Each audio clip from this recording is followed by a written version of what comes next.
Ok, pessoal, de volta. Hoje nós teríamos o professor Marcão. Eu falei com ele para não vir ao programa hoje, porque o Quincas viria. Quando chegou agora de manhã, o Quincas me ligou dizendo que não poderia vir ao programa. Como nós estamos esperando duas pessoas importantes que podem nos ajudar no programa de hoje, e eles iriam nos trazer informações, aí eu não liguei para o Marcão. Também não podia ligar para o Marcão agora cedo e falar: Marcão, vem para cá. Mas o Quincas não pôde vir ao programa, me avisou agora cedo, né, por um compromisso, não pôde vir ao programa. E seria importante a participação do Quincas hoje, porque o Quincas foi vice-presidente do Teresópolis Futebol Clube. E é um dos assuntos que a gente vai debater hoje. Bom dia, Paim. Bom dia, Hélio. Bom dia, Faria. Bom dia a todos os telespectadores, pessoal da equipe da Diária. E mais uma vez, obrigado pelo convite, por estar aqui participando. E vamos debater hoje, tem bastante assunto importante para a cidade aí, né? Em vista até dos acontecimentos. José Carlos Faria.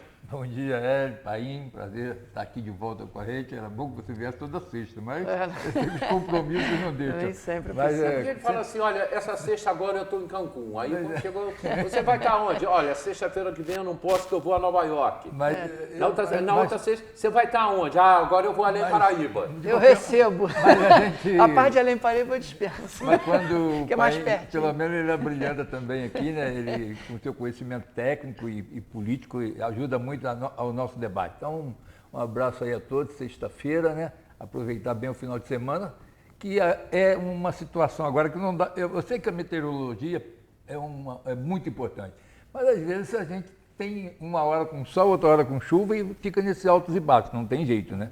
Vamos curtir esse Teresópolis. Mas a época é disso, né? Essa é a época. Mas antes da gente entrar nesse assunto, eu queria rapidamente falar sobre duas coisas, que é o assunto da semana no país inteiro. Aliás, um deles é no mundo inteiro, que é a briga de tarifas entre o Trump e o resto do mundo. O Trump cobrando tarifas agora, subiu para todo mundo, principalmente para a China, 145% que ele está cobrando de tarifas. O que significa para o Brasil? O Brasil foi taxado em 10% só. Mercadorias que vêm, que o Brasil compra do americano, essas mercadorias ficarão mais caras. Como, por exemplo, a taxa das calcinhas, que até já dobrou o valor agora da taxa das calcinhas. Quem gosta de comprar pela internet aí, principalmente mercadoria importada, sabe que está pagando mais caro. E o segundo assunto que eu queria falar com vocês é a lei da anistia, que pode acontecer ou não. Vamos falar das calcinhas. Alexandre. Então, eu vi até sobre essa questão do Trump, né? O problema é que quando ele começa a mexer muito com esse protecionismo que ele está fazendo com os Estados Unidos, ele está onerando o próprio industrializado, né? A própria indústria americana. Dele, A gente tem dois exemplos. Tem um exemplo ali da própria Apple, né? Que a iPhone, eu vi uma reportagem dizendo que um iPhone lá custa em torno de $1.200 e é fabricado em 80% da China, né? Vem a parte da China. E com isso, se for passar a produzir nos Estados Unidos, vai triplicar o valor do equipamento lá para produzir. E eu vi uma outra reportagem também que achei interessante, que acho, se eu não me engano, da Índia, que é uma das maiores produtoras de baunilha e grande exportadora para os Estados Unidos.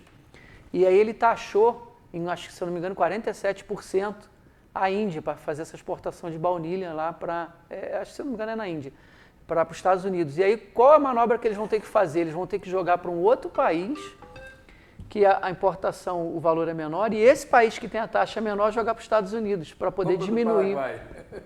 Então, assim, são manobras que ele está fazendo que vai prejudicar a economia como um todo. Eu acho que, assim, nesse mundo globalizado que nós temos hoje, qualquer manobra que você faça que brusca dessa forma que está sendo feita, é lógico que tem que ter proteção. Eu trago aqui o nosso exemplo aqui para nós, brasileiros, porque também a gente competir com produtos da China, enquanto a gente tenta produzir aqui no Brasil, fica meio que covarde. Porque a gente aqui no Brasil, para quem é empresário vai entender o que eu estou dizendo, a gente tem as leis trabalhistas muito fortes, a gente tem uma proteção por um empregado que deve existir até para evitar o trabalho escravo. Não é privilégio, mas são garantias. Mas são garantias que oneram para a gente. A questão tributária nossa é muito alta. Então, quando você pega em relação à competição com o mercado chinês, que lá não tem controle, né? O cara trabalha lá para ganhar centavos por hora de trabalho, né? E a gente vê que até a questão da população, tudo lá é muito mais barato. Então, quando você vem e traz aquilo para dentro do Brasil, se você também não tiver uma proteção, você quebra a indústria brasileira. O comércio não consegue sobreviver. Você compra, né? Só para reforçar o que o Paim está colocando, eu acho o que o Trump está fazendo é desproporcional. Então, isso sim, atinge muito em cheio. Porque você não pode uma coisa de 7, 15, 20, 30, 25%, passar para 140 de uma vez. Isso aí é inadmissível e impraticável. O produto onera muito.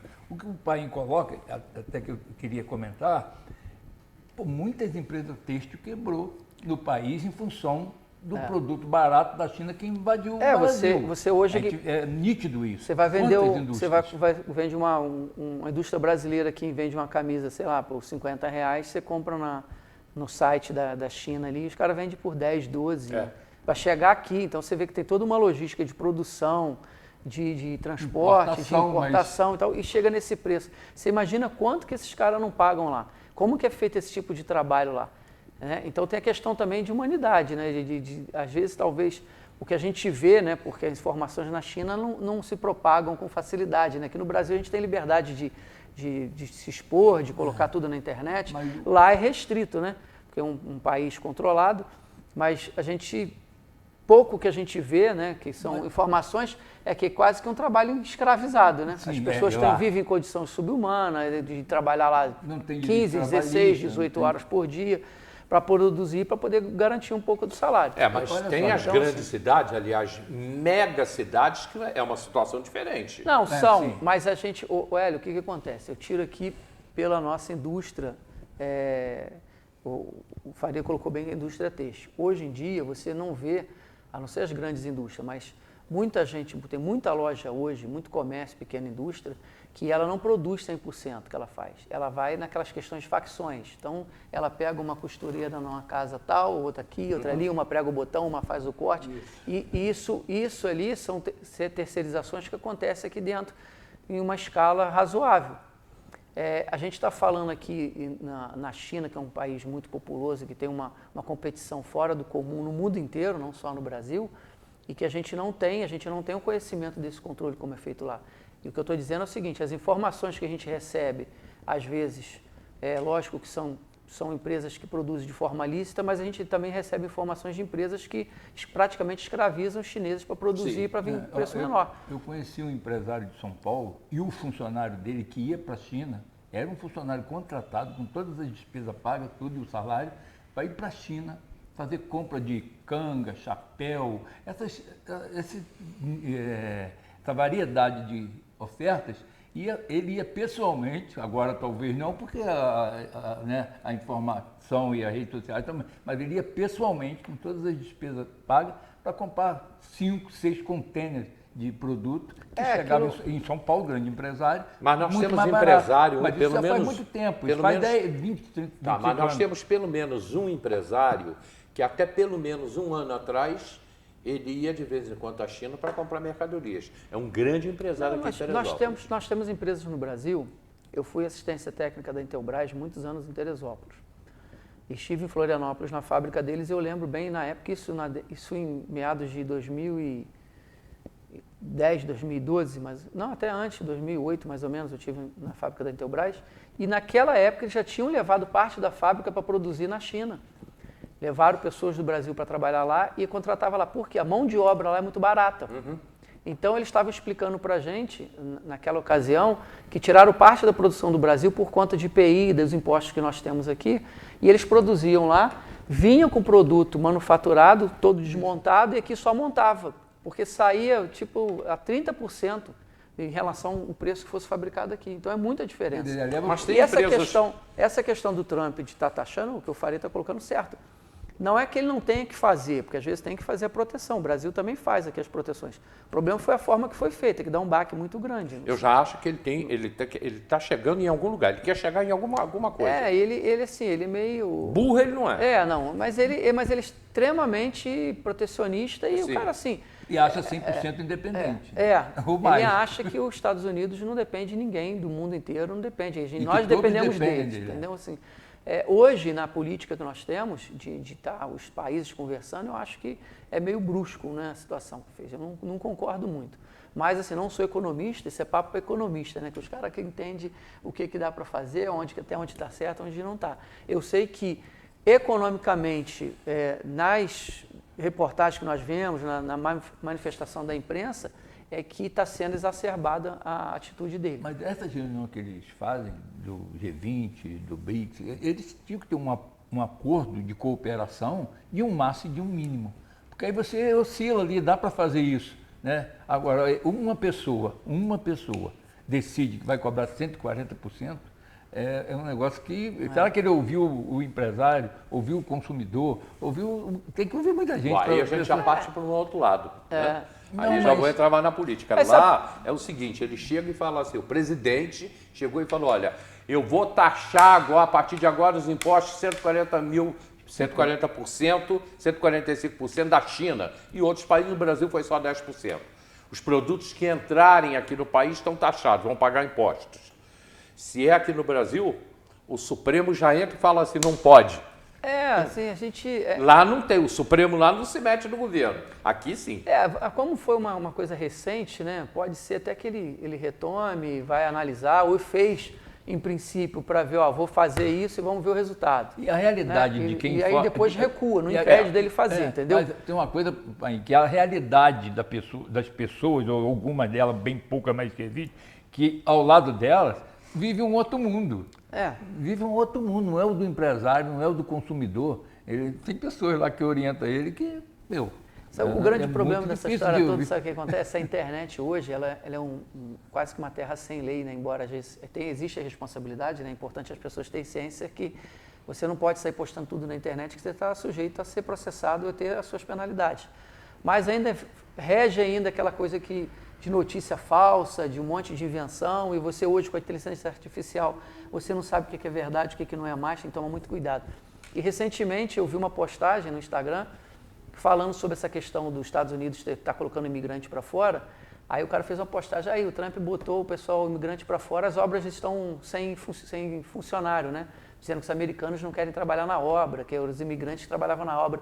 Aí mostra um canteiro de obra totalmente vazio, um monte de casa sendo construída, como se fosse um condomínio.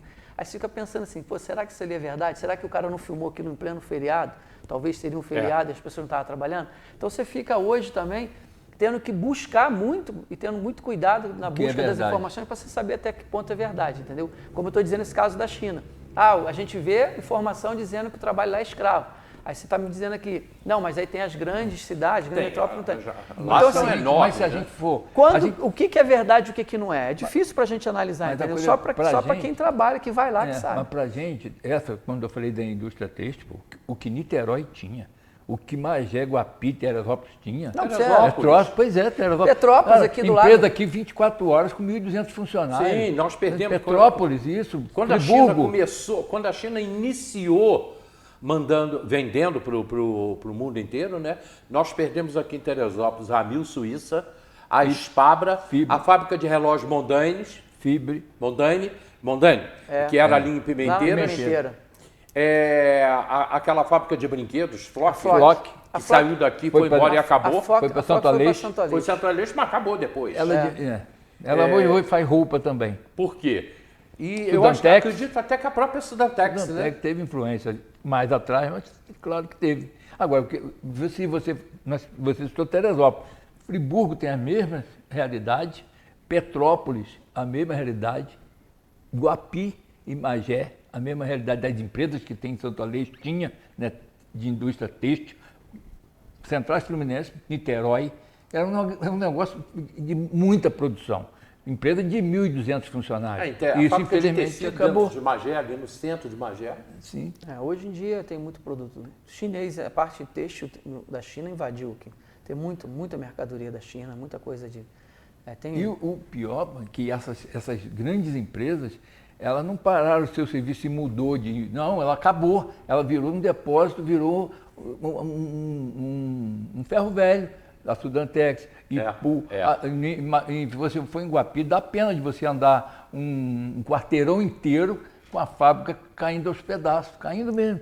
Aí em Friburgo verdade, tem ainda, em Friburgo tem uma Ipu que ainda faz eventos no final de semana, tem comércio, fez um mini shop, se transformou com restaurante, bares, algumas coisas, mas em outros lugares não fizeram isso. Com certeza a China já é, eu acredito que já seja a maior economia do mundo. Não tem como disputar. Não tem ali, como disputar isso. com o chinês, eles são inteligentes demais, eles criam demais e sabem fazer.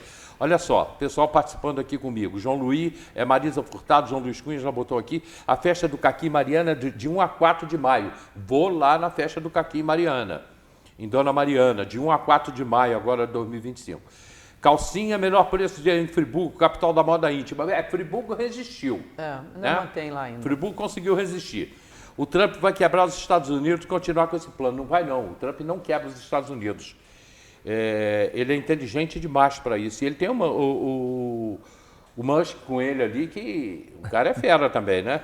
Bom, muito obrigado às pessoas que estão participando aqui com a gente. E o governo consegue, a oposição consegue 257 assinaturas para a lei da anistia. O que vocês acham? Vai a plenário ou não vai? Antes de colocar isso aqui, só falar para o cara que o Trump não quebra os Estados Unidos, porque ele é uma potência econômica. É mais fácil ele quebrar quem está em falta dele, né? Eu sei que às vezes... É mais fácil ele quebrar o Brasil do que quebrar os Estados Unidos. Não quebra. Ele fez essas medidas e se começar a trazer prejuízo para os Estados Unidos, ele muda as regras do jogo e é simples assim. Não tem jeito. O cara... A economia é muito mais forte que as outras. Né? Ele é um empresário do dinheiro. O cara ali... Os Estados Unidos é um país extremamente capitalista, os caras controlam aí a forro e ferro, não tem jeito. E a China é o maior comunista capitalista do mundo. Cara, hoje em dia, esse negócio de socialismo só existe na cabeça de quem gosta de socialismo, porque funcionar mesmo não funciona em lugar nenhum. O que comanda esse mundo é o capitalismo, não adianta. As pessoas querem falar de socialismo, mas na verdade é uma coisa que não funciona. Não tem um país socialista no mundo que funciona direito. Os que se dizem socialistas trabalham em cima do capitalismo. Então é uma coisa muito disfarçada. Não, você pode dizer o seguinte, todos os países comunistas capitalistas do mundo estão quebrados. Porém, a China é capitalista. É capitalista. A China não é comunista. A China é capitalista. É comunista no regime político porque é o cara que manda. Porque ele que está ali, né? É uma ditadura. Mas no regime econômico deles, eles usam o capitalismo, que é mais capitalismo do que a China. É um governo único, um partido único. Entendeu? Então não adianta assim a gente falar isso. O que comanda no mundo inteiro é o dinheiro. Quem tem dinheiro que manda, não tem jeito. A gente viveu uma utopia, achar que é diferente disso. A oposição consegue 257 assinaturas para levar para o plenário a lei da anistia. O que vocês acham? Eles conseguem levar para o plenário? Não, eu acho que vai para o plenário, consegue. Eu acho que vai conseguir sim, é um movimento muito forte ali. Talvez, eu não sei se vai conseguir dar anistia total, mas eu vou abrir um parênteses aqui, cara, como advogado, né, eu não milito na área criminal, não é a minha área, eu sou civilista, mas é um exagero muito grande do que está sendo feito. O STF hoje, nessa composição do julgamento do dia 8, eu não sou favorável a nada que foi feito lá. Primeira coisa, eu acho que o vandalismo não leva a nada a lugar nenhum. Eu acho que o protesto pacífico é legítimo, é constitucional. As pessoas levantarem bandeira, levantarem faixa, gritar, palavra de ordem, sei lá, até xingar na mais eufórica manifestação, mas quebrar nada, eu acho que está errado. Óbvio. Houve o excesso, entendeu? Só que você não pode pegar e condenar uma pessoa a 14 anos de prisão porque participou, ainda que, né, ainda a discussão se chegou lá depois do horário, não chegou, se foi pintor de batom, se não pintou. Eu estou usando o exemplo daquela menina que fez perdeu o mané com batom, que foi a mais falada nos últimos tempos. Mas a gente teve diversas outras condenações acima de 10 anos. Você não pode condenar uma pessoa que participou num ato de vandalismo daquele, porque você vai pela emoção, porque está todo mundo fazendo e o povo é assim mesmo, né? Vai pela emoção. Igual briga de bobo, não deu um tapa, virou confusão. Então, se você não pode condenar um cara a 14 anos de prisão e um cara que mata, que tira a vida de alguém, a 6, 7, a 8, a 10, e o cara dali a 2 anos está solto. O Sérgio Cabral, 400 anos de prisão. Quantas pessoas não morreram porque o dinheiro que ele desviou, indiretamente, ele não puxou o gatilho, mas ele roubou e ele confessou. Ele foi réu, confessa que roubou. Está havendo, eu acho, que excesso dos dois lados. A ação do dia 8 foi um excesso. Foi excesso porque não se faz movimento daquele tipo, como não se faz movimento de 15 anos atrás também. Quebrar banco, quebrar tudo e não acontecer nada. Não, Isso aconteceu também, sem nenhuma punição praticamente. O Faria, nós tivemos... esses excessos, e aí o excesso na punição e o excesso na ação do dia 8. Né? Então está tendo um excesso. E aí há um antagonismo muito grande nas decisões políticas hoje do país. A justiça está tendo cor política. Dá para perceber que as atitudes, pelas nomeações, e qual presidente que nomeou o ministro, essas indicações que eles fazem, isso dá um pouco de coloração. Claro, para não dizer que dá muita coloração, mas pelo menos um pouco de coloração política. Então, dá muito antagonismo na população. Ou você é o fulano de mais, ou você é o fulano de menos. Polarizou, você né? Polarizou demais com muito extremo. Virou até extremista as atitudes. Verdade. Nós temos dois lados. Isso dificulta um consenso, dificulta uma ação como o Paim colocou. Tem uma punição? Vamos discutir uma punição. Mas não pode ser esse excesso também da punição. Não pode ser nenhuma, mas também não precisa 14 anos para quem foi lá e participou de uma manifestação. É difícil, sabe por quê? Você pega ali, você começa a questão da proporcionalidade e razoabilidade. Você pegou uma pessoa que está fazendo vandalismo, como é que eu vou pegar um pai de família e vou jogar dentro de um presídio de 14 anos? Uma mãe de família vai jogar lá, mas não vai ficar os 14, vai ficar 5, 6, daqui a pouco sai. Cara, pega quem pegou, condena, vai botar para fazer serviço social, vai criar um bem para a comunidade. Entendeu? Ó, tu vai prestar serviço 2 horas por dia, num posto de saúde e tal, tu vai ajudar a atender aqui, ó, tu vai fazer limpeza em tal lugar, tu vai multar quem tem dinheiro, mas não botar na cadeia essa gente.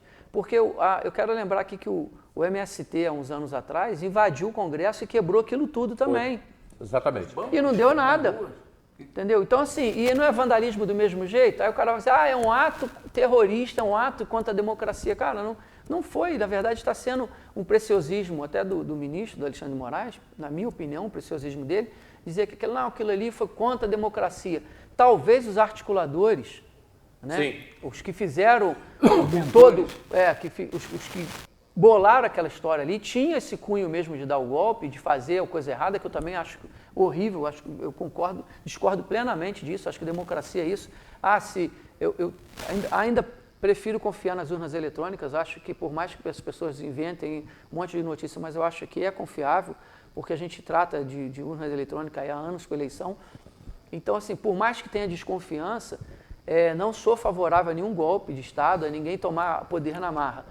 Só que a esses que articularam, que fizeram a mentoria do negócio ali, beleza, vamos fazer uma investigação a fundo, vamos dar uma punição severa. Mas o povo em si foi massa de manobra por emoção. Nitidamente, Hélio, que você viu que as pessoas perderam um pouco a razão por descontentamento com tudo isso, e há um descontentamento até hoje de parte da população. Eu quero dizer assim que o Bolsonaro perdeu a eleição para o Lula, mas com uma margem muito pequena, então você tem metade da população brasileira que não aprovou a entrada da volta do Lula, e existe aquele sentimento de impunidade, porque o presidente Lula, na verdade, ele foi condenado. As pessoas, embora digam, Lula é inocente. Não, ele não é inocente, ele foi descondenado. O processo dele foi anulado por erro de procedimento, segundo o STF julgou, porque não poderia ser julgado naquela instância. Mas eu quero lembrar que ele passou pela primeira instância, passou pela segunda, passou pela STJ. Ele foi julgado, não foi por um juiz apenas, ele foi julgado por juiz, por ministro, por desembargador, por turmas recursais. Teve todos uns trâmites ali que comprovaram. Nós tivemos ali réus confessos, a gente teve o pessoal do Odebrecht que confessou, teve o Danúbio, teve o Zé Dirceu, Delúbio, né? Teve o Zé Dirceu, teve o próprio Sérgio Cabral, Palocci. A gente teve pessoas depondo e devolvendo o dinheiro da corrupção, o que comprova que houve a corrupção. Então, o sentimento da população naquele momento de revolta, de saber que estava perdendo a eleição, que tinha perdido a eleição, para um governo que foi marcado pela corrupção. O governo Lula foi marcado pela corrupção. Aí eu sei que vai aparecer gente, ele vai dizer que não, porque não teve prova, mas teve prova. O processo só foi anulado por questões de erros de procedimento, erros processuais. Não foi anulado por falta de prova. Mas também teve Entendeu? a intromissão política. O Não, Moro tudo tinha, é. O Moro, o Dallagnol, tinha Não. objetivos políticos. Tinha, exatamente isso é que levou... Será que na época eles tinham? Tinha. A Denise falou assim, não prendeu o bicheiro para não ser governador. Mas foi depois. Tinha sido deputado. Ô, Não, Hélio, tem outro caso. eu- Mas ela teve influência política para ser candidata Eu tenho, a deputado. eu tenho duas ideias teóricas em relação a isso. A primeira é que realmente tinha o cunho político do Moro, do Dallagnol, daquela turma toda ali que queria fazer e queria tirar o Lula da jogada de qualquer maneira. Talvez até orquestrado com outras pessoas políticas por trás. Isso pode ser uma hipótese. A outra hipótese que eu defendi à época, foi um entendimento que eu tive, é que o sistema judiciário também tem os seus corruptos. E não é novidade para ninguém, porque a gente vê juiz vendendo sentença, a gente vê desembargador aí vendendo sentença. E talvez uma forma de socorro que os caras tiveram de fazer... Isso, Não, só a verdade que ele está colocando, estão vendo que até juiz a gente está vendo ir preso. então, né? mas assim, só para... Preso não, ele Eles não não são perde nem presos. o salário, ele é Não perde, afastado, aí fica. dão Isso uma aposentadoria, mas é mantido o salário. Isso é outra coisa absurda que a gente tem no Brasil. Mas talvez uma forma de socorro que eles tiveram naquela época era vazar aquelas informações, colocar aquilo a público para que as pessoas realmente tivessem esse sentimento de que, olha, caramba, isso está acontecendo e a gente não está vendo. Como uma forma de trazer a opinião pública para dentro e fazer até a própria justiça em função do movimento social, das cobranças e de tudo que estava sendo ventilado, a própria justiça, não, peraí, a gente não pode fechar os olhos aqui. Entendeu? Então, existe para mim esses dois lados. Qual que está certo, eu não sei te dizer, mas era o sentimento que eu tinha à época. Ou o sentimento político, ou um sentimento de proteção, porque, cara, se eu não fizer isso aqui, o nego vai me engolir, vão arquivar, não vai conseguir levar isso para frente e os caras vão sair ilesos. E aí você, às vezes, é obrigado a jogar no ventilador, né, vamos dizer assim, vamos jogar para todo mundo ver como é que está a farra do boi. Porque foi através das denúncias de Odebrecht, desses outros que a gente falou, de todo mundo, JBS, né? Que inclusive viajou agora para a China. Viajaram para a China. Você vê que como que é o sistema Pago que pelo funciona, governo, cara. pago com a gente. Então, assim, a gente tem todo um sistema de corrupção montado nesse país e que a impunidade impera. E talvez esse sentimento de impunidade, tudo isso, levou a população a tomar atitude mais drástica, né? E já orquestrado aí por uma cúpula que a gente não sabe ainda quem é. Virou meio revantismo. E aí virou, e ficou, e acabou polarizando. Entendeu? Então tem esse sentimento hoje de impotência das pessoas que foram lá e fizeram a sua manifestação, mas sem ter essa consciência de que, eu estou aqui quebrando, mas é porque eu quero um golpe de Estado. Talvez o cara estava ali quebrando, estava todo mundo quebrando, estava fazendo Aquele vandalismo. povo ali não sabe nem o que é o golpe de Estado. Mas eu volto a dizer, eu acho que é exagero as condenações, eu acho que pode, o tempo que estão lá as pessoas, muita gente presa lá pessoas de idade, né? Tem gente de idade, tem gente doente, preso, eu acho que poderia ter sido mais célere o processo, colocado uma pena alternativa para quem simplesmente participou do ato, né? E tentar identificar realmente os mentores, aqueles que foram mais responsáveis pelas situações, para esses sim pagar pelo que fizeram. A gente está falando tudo isso aqui, mas tudo isso tem a ver com o Brasil, sim, tem a ver com o momento que a gente está vivendo. Para fechando esse bloco, só para ilustrar, 3 casinhos rápidos que aconteceram aqui. Um deles foi lá em Fortaleza, uma juíza essa semana, ela botou em tornozeleira eletrônica 3 bandidos já muito conhecidos, já com várias passagens, que sequestraram, mataram e cortaram a cabeça de uma mulher que eles achavam que pertencia a uma outra facção. Quando chegou lá na audiência com a juíza, ela falou, não, eles não... Você soube disso? Eu vi. Eles não representam um perigo à sociedade, então eles podem ficar soltos. E os caras sequestraram, mataram e ainda decapitaram uma mulher que é de uma outra facção, ou que eles achavam que era de uma outra facção. Os 3 foram para a rua, com tornozeleira eletrônica, mas foram para a rua. Mais 2 casos engraçados, esse eu até acho engraçado isso aí. Eu só não vou me lembrar o nome agora, o ministro das Comunicações que saiu agora. Eu esqueci. O Juscelino Filho. O Juscelino. Juscelino Filho, ministro das Comunicações, ele pediu exoneração por um caso passado em que mostra que ele agiu, corrupção, o fato é corrupção. E aí o Lula, o presidente, o Lula não, o presidente escolheu para o lugar do Juscelino o líder do governo, que é do mesmo partido do União Brasil. Tá dando para entender? Então o cara que vai para o lugar do Juscelino Filho é o líder do governo do União Brasil, ele passa a ser ministro. E o Juscelino passou a ser líder do governo.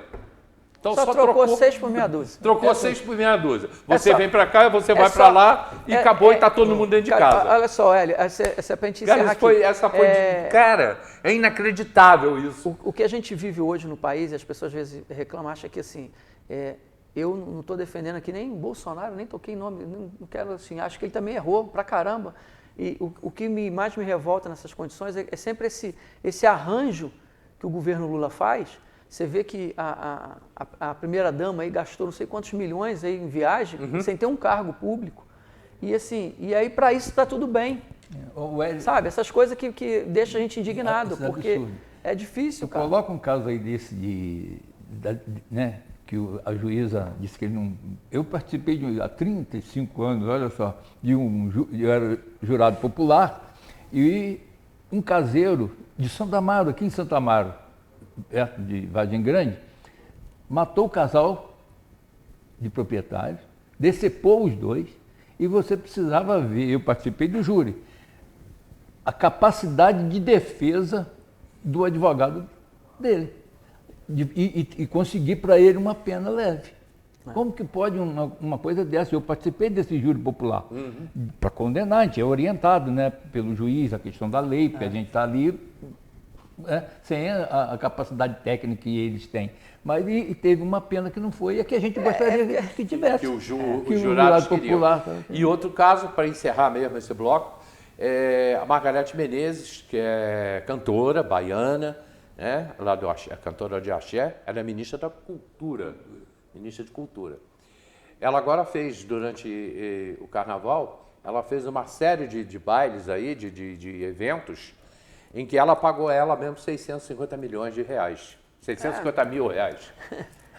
Ela mesmo pagou ela mesmo como ministra. Mas se for buscar, é Lei Rouanet, é dinheiro para artista, assim, eu sempre fui contra. Um benefício que eu acho que assim, Lei Rouanet, por exemplo, cara, vai botar dinheiro para cultura, bota para quem não tem condições de fazer um show, institucional. Um cara que está começando, incentiva aquele cara que precisa. Grandes cantores, cara, não vai pegar a Lei Rouanet para dar para Cláudia Leite, para Ivete Sangalo, para não sei quem, cara, porque mas já é o que eles fazem.